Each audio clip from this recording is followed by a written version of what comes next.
Hello students. बच्चों, पिछली class में हमने क्या देखा था। हम न्यूमेरिकल्स कर रहे थे जो कि हमारे दर्पण सूत्र पर आधारित थे। उसमें हम अपने 2 क्वेश्चन किए थे जो कि बहुत ही बेसिक क्वेश्चन थे, जिनमें क्या था कि भाई दो चीज़ों की हमें वैल्यू दे दी थी और हमें तीसरी चीज़ की वैल्यू कैलकुलेट करनी थी। और उसी क्वेश्चन में हमने कुछ ज़रूरी चीज़ें भी समझी थी, जैसे कि अवतल दर्पण की जो लेफ़्ट की साइडें होती हैं वो हम नेगेटिव में लेते हैं, है ना बच्चों। और जो अवतल दर्पण की फोकस दूरी है वो हमेशा नेगेटिव होती है। क्यों होती है? क्योंकि वो भी लेफ़्ट साइड में ही लाई करती है। ठीक है, तो ये चीज़ें हमने देखी थी अपनी पिछली क्लास में। अब हम उसी में आगे बढ़ते हैं और अपना जो अगला क्वेश्चन है वो ट्राई करते हैं। अच्छा बच्चों, ये जो क्वेश्चन है ये मान लीजिए आपका जो है ना पेपर के लेवल के हिसाब से सबसे मतलब इससे ज़्यादा ऊपर नहीं जाएगा आपके पेपर में। ठीक है, ये बात आप ध्यान रखिएगा। ठीक है, तो इस क्वेश्चन को आप बहुत अच्छे से समझिएगा और अगर आपको ये क्वेश्चन समझ में आ गया तो फिर आप सब कुछ कर लेंगे। ठीक है, इस तरह के कोई क्वेश्चन आपसे छूटेगा नहीं। ठीक है, तो इसको समझते हैं और अच्छे से करते हैं। तो क्या है बच्चों, क्वेश्चन को पहले इसकी लैंग्वेज को पढ़ते हैं और इसको समझते हैं कि क्या इसमें पूछा है और क्या हमें दिया गया है। ठीक है, तो 3 सेंटीमीटर लंबी वस्तु। अब ये 3 सेंटीमीटर क्या है, मतलब उसकी हाइट दी हुई है हमें वस्तु की। ठीक है भाई, वस्तु को हम दर्पण के सामने रखते हैं।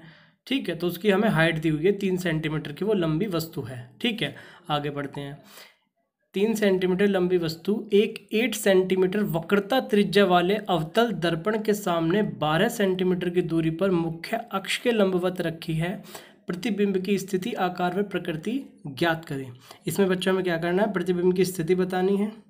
ठीक है, प्रतिबिंब की स्थिति का मतलब क्या होता है कि वो दर्पण से कितनी दूर है, यानी कि v की वैल्यू हमें बतानी है। v की वैल्यू बच्चों वही तो होती है कि दर्पण से प्रतिबिंब कितना दूर है, वही तो v की वैल्यू होती है। ठीक है, उसका आकार बताना है। आकार कैसे? जैसे कि वस्तु का जो आकार है वो तो 3 सेंटीमीटर है। अब उसका जो प्रतिबिंब बन रहा है वो छोटा बन रहा है, उससे बड़ा बन रहा है, तो उसका क्या आकार होगा? वो 3 सेंटीमीटर से बड़ा होगा, 3 सेंटीमीटर से छोटा होगा, कितना होगा वो आकार हमें बताना है।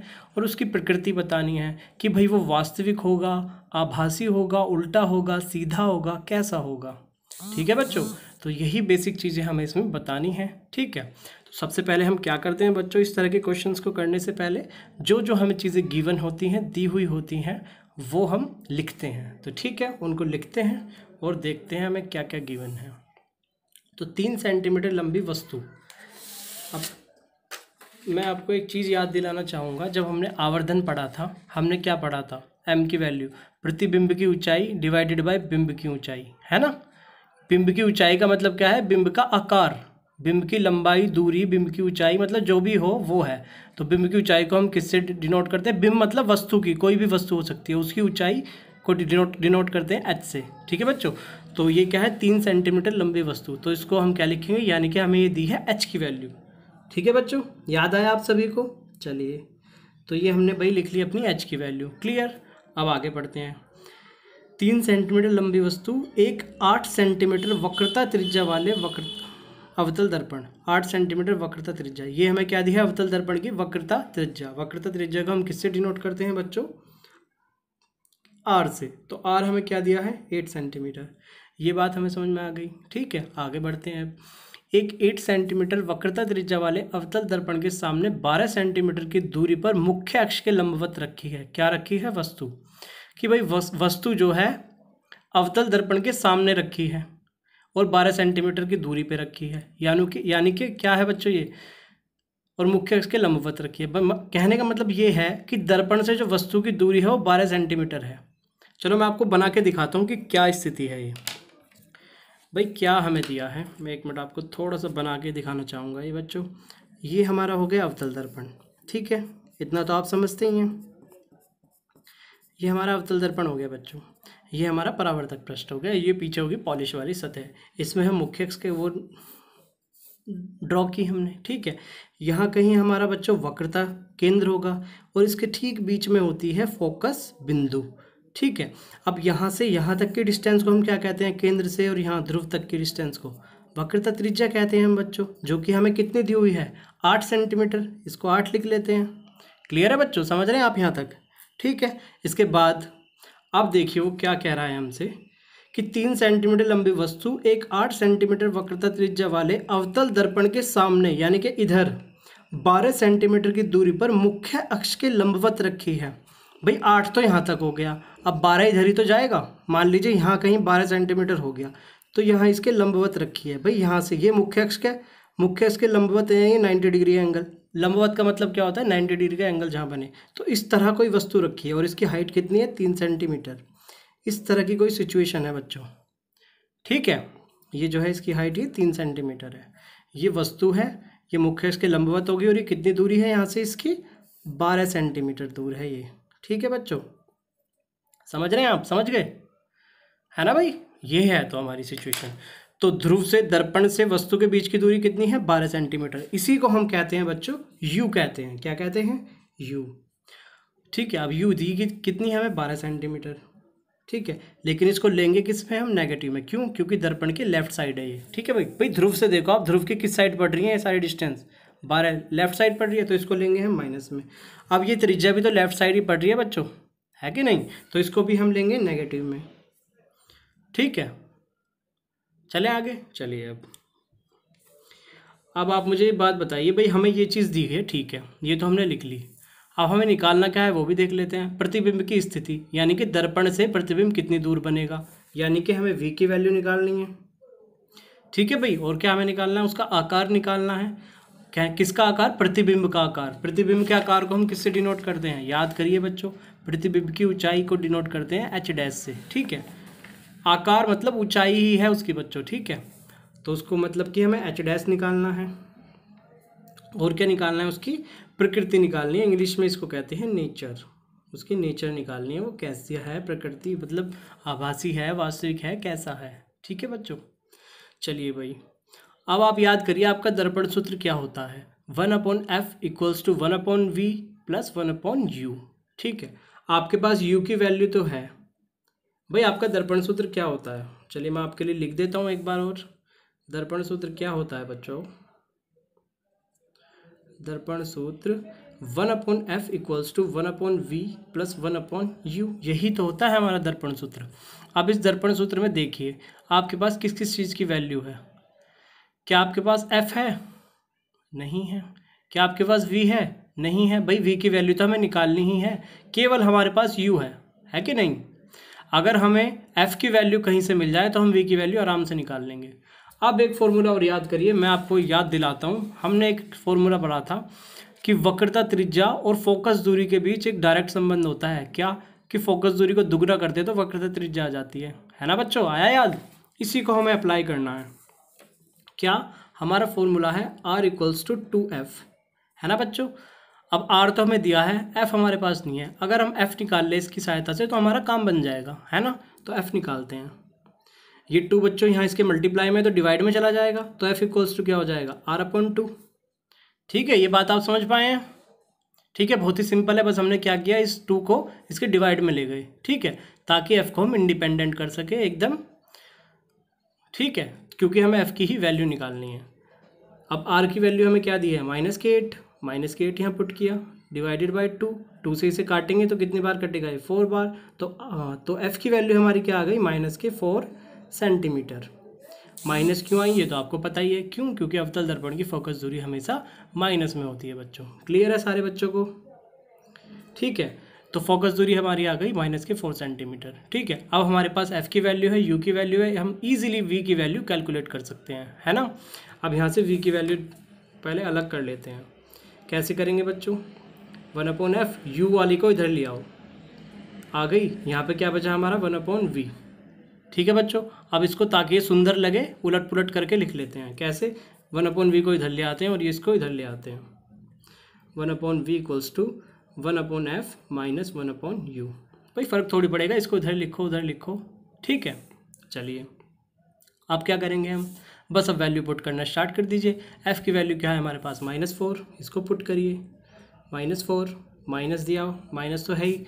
u की वैल्यू हमारे पास क्या है, -12 सेंटीमीटर। तो ये लिख दिया हमने भाई -12, ठीक है। यहाँ तक किसी को कोई दिक्कत, और यहाँ 1/v का ऐसे ही चलेगा बच्चों, ठीक है। अब देखिए क्या होगा, ये माइनस ऊपर चला जाएगा तो क्या बन जाएगा, -1/4, माइनस माइनस क्या हो जाएगा बच्चों, प्लस हो जाएगा, तो क्या बन जाएगा 1/12।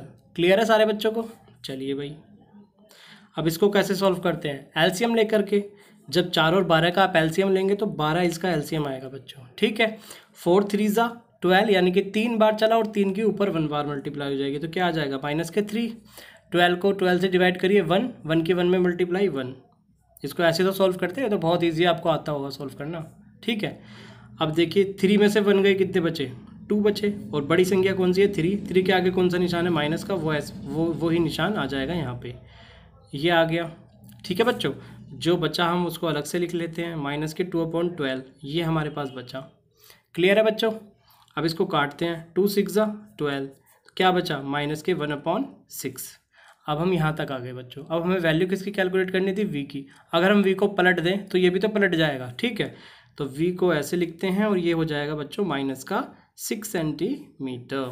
तो हमारी v की वैल्यू आ गई -6 सेंटीमीटर, ठीक है। इससे बच्चों हमें क्या पता चलता है, यानी कि प्रतिबिंब कहाँ बनेगा, दर्पण से 6 सेंटीमीटर की दूरी पे।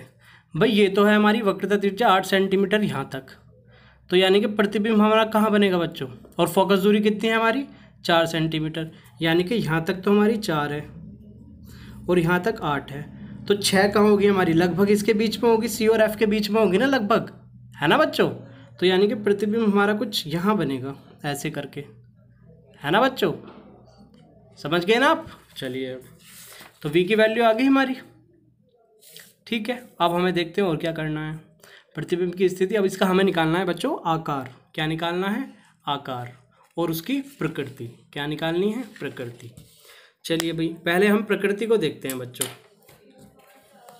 प्रकृति निकालने के लिए मैंने आपको बताया था, याद करिए जो फॉर्मूले बताए थे, कि m की वैल्यू आप निकाल लीजिए। अगर वो पॉजिटिव नेगेटिव जो भी आए उसके आधार पे हम बता सकते हैं वास्तविक है, आभासी है, सीधा है, उल्टा है, कैसा है, ठीक है। तो सबसे पहले m की वैल्यू कैलकुलेट करते हैं, और उससे पहले आप सूत्र भी देख लीजिए m के क्या सूत्र होते हैं। एक तो होता है h'/h और एक होता है -v/u, ठीक है।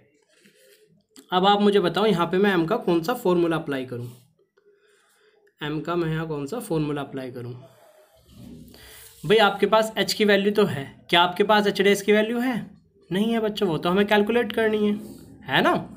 तो हम ये वाला फॉर्मूला तो नहीं लगा सकते h' वाला, तो हम कौन सा फॉर्मूला लगाएंगे बच्चों, -v/u वाला, क्योंकि हमारे पास v की वैल्यू भी है और u की वैल्यू भी है। v की वैल्यू हमने क्या कैलकुलेट करी, -6 पुट करते हैं बच्चों, m = माइनस को बाहर ऐसी का ऐसी रखेंगे और v की वैल्यू पुट कर देंगे -6। माइनस माइनस दिक्कत देंगे तो इसको हम ब्रैकेट में कर लेते हैं, ठीक है बच्चों। अब u की वैल्यू क्या है हमारे पास, -12, इसको भी यहाँ पुट कर लेते हैं, -12। यहाँ तक किसी को कोई प्रॉब्लम, ठीक है। माइनस से माइनस काट देते हैं, ठीक है। क्या बचा हमारा बच्चों, -6/12, इसको भी काट देंगे, 6 2 ज़ा 12, तो m की वैल्यू क्या आ गई मेरे पास, -1/2, ठीक है। इतना सारे बच्चे समझ पा रहे हैं। अब देखिए ये वाला, m की वैल्यू नेगेटिव आती है तो प्रतिबिंब कैसा बनता है, वास्तविक व उल्टा, कैसा बनता है, वास्तविक व उल्टा। तो हम लिख देंगे हमारा प्रतिबिंब कैसा बनेगा बच्चों, प्रकृति वास्तविक व उल्टा, ठीक है। समझ गए बच्चे। यही कारण था बच्चों, मैंने यहाँ पे इसको प्रतिबिंब को उल्टा बनाया, कैसा बनाया, उल्टा बनाया, ठीक है, समझ रहे हैं। और ये इसके बीच में क्यों बनेगा ये तो आप समझ गए, क्योंकि यहाँ से यहाँ तक है 8 सेंटीमीटर और यहाँ तक है 4, तो 4 से आ गई तो कहीं 6 होगा इनके बीच में, है ना। और वास्तविक उल्टा मैंने क्यों बनाया ये आप समझ गए इस तरह से, क्योंकि m की वैल्यू आई है हमारी नेगेटिव, ठीक है बच्चों। अब हमारा आखिरी रह गया बस, क्या निकालना है हमें, कि अगर हम प्रतिबिंब का आकार निकाल लें तो बस हमारा क्वेश्चन खत्म हो जाएगा। अब इस आकार को निकालने में भी हमारा जो आवर्धन वाला फॉर्मूला है यही हमारी मदद करेगा बच्चों, ठीक है, यही हमारी मदद करेगा प्रतिबिंब का आकार निकालने में, ठीक है। अब भाई हमने m के कितने फॉर्मूले पढ़े थे, h'/h = -v/u, ये मैं आपको दिखा देता हूँ जहाँ हमने पढ़ा था, ये देखिए, ठीक है, यही बस मैंने यहाँ पे लिखा है। अब बच्चों एक बात बताइए आप, m की वैल्यू तो हम निकाल चुके हैं, है कि नहीं, है ना। चलिए अब ये तो हमारा हो गया। अब मैं इस इक्वेशन में किसी भी दो चीज़ों को यूज़ कर सकता हूँ, या तो मैं इनको यूज़ कर लूँ या मैं इन दोनों को यूज़ कर लूँ, ठीक है। तो मैं इसमें क्या कर रहा हूँ, इन दोनों को यूज़ कर रहा हूँ। कैसे, देखिए, केवल मैं लूँगा H dash upon H equals to minus K V upon you.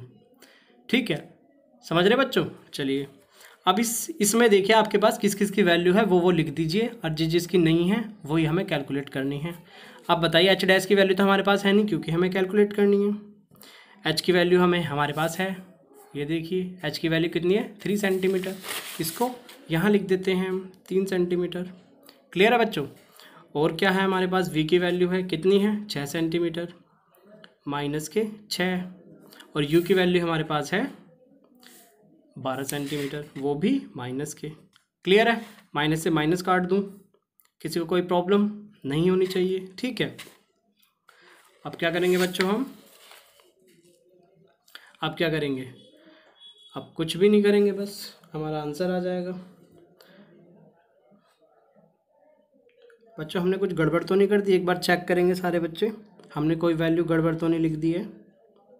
You की वैल्यू ठीक है, वी की वैल्यू ठीक है, एच डैश की वैल्यू हमने ठीक लिखी है, एच की वैल्यू हमारी कितनी थी बच्चों, 3 सेंटीमीटर थी, ये भी हमने ठीक लिखी है। चलिए हमारा ठीक है, तो H dash upon 3 equals to minus K 6 upon 12, ये हमारा बचा। ठीक है, अब इसको सिंप्लीफाई कर लेते हैं, 6 1 जा 6, 6 2 जा 12, 6 एकम 6, 6 दूनी 12, ये हमारा कट गया। ठीक है, अब क्या बचा, H dash upon 3 equals to minus K 1 upon 2। Clear है। अब इस इक्वेशन को सॉल्व करते हैं, कैसे करेंगे, कैंची गुणा कर लीजिए, इसकी इसमें मल्टीप्लाई करेंगे तो क्या बन जाएगा, 2 एच डैश, 3 की 1 में मल्टीप्लाई हो जाए क्या बन जाएगा, माइनस का 3। अब एच डैश की वैल्यू निकालनी है, ये इसके डिवाइड में चला जाएगा, क्या आ जाएगा बच्चों, माइनस के 3 अपॉन 2 सेंटीमीटर। यही हमारा हो जाएगा प्रतिबिंब का आकार। ठीक है बच्चों, आपके मन में एक सवाल उठना चाहिए यहाँ पे बच्चों, क्या उठना चाहिए, ये देखिए कि सर जब आपने वस्तु का आकार लिखा था वो तो आपने पॉजिटिव लिखा, और जब आप प्रतिबिंब का आकार लिख रहे हैं ये तो आपका माइनस आ रहा है, ये क्या बात है भाई, है ना, मतलब हमने तो कुछ गड़बड़ कर दी। तो बच्चों इसमें कुछ गड़बड़ नहीं है, इसका कारण क्या होता है मैं इसको भी आपको समझा देता हूँ। देखिए भाई, जब हमने प्रतिबिंब को रखा, जब हमने वस्तु को रखा, तो वस्तु तो हमने सीधी रखी थी अपनी, इस डायरेक्शन में है ना बच्चों, ऊपर की तरफ यहाँ पे। लेकिन जब हमारा प्रतिबिंब बन रहा है तो प्रतिबिंब हमारा कैसा बन रहा है, वास्तविक व उल्टा। ये उल्टा कैसे बना, ये हम यहाँ से निकाल के देख चुके हैं, वास्तविक व उल्टा, क्योंकि हमारा प्रतिबिंब उल्टा बन रहा है। ठीक है, यही कारण है कि हमारी ये जो है ये क्या आ रही है, नेगेटिव आ रही है। ठीक है बच्चों, समझ गए, क्योंकि प्रतिबिंब उल्टा बना है इसलिए माइनस में आ रही है। अगर हमारा ये सीधा होता प्रतिबिंब तो हमारा ये नेगेटिव में नहीं आता। समझ गए बच्चों, ठीक है ना, बहुत ज़्यादा हार्ड सवाल नहीं है, इसे आप 1-2 बार देखेंगे, प्रैक्टिस करेंगे, आपको समझ में आ जाएगा सब कुछ। बहुत इजी सवाल है, बस वैल्यू आपको लिखना होता है, क्या क्या आपको दिया हुआ है, क्या क्या आपको कैलकुलेट करना है, बस एकदम सब कुछ सिंपल है। ठीक है बच्चों, तो यही रखते हैं आज की क्लास में, इतना ही रखते हैं, इससे ज़्यादा हाई लेवल का क्वेश्चन आपके पेपर में नहीं आएगा। ठीक है, ये बिल्कुल टॉप मोस्ट लेवल का क्वेश्चन है। तो चलिए फिर आज की क्लास यहीं ख़त्म करते हैं, मिलते हैं अगली क्लास में बच्चों, थैंक यू।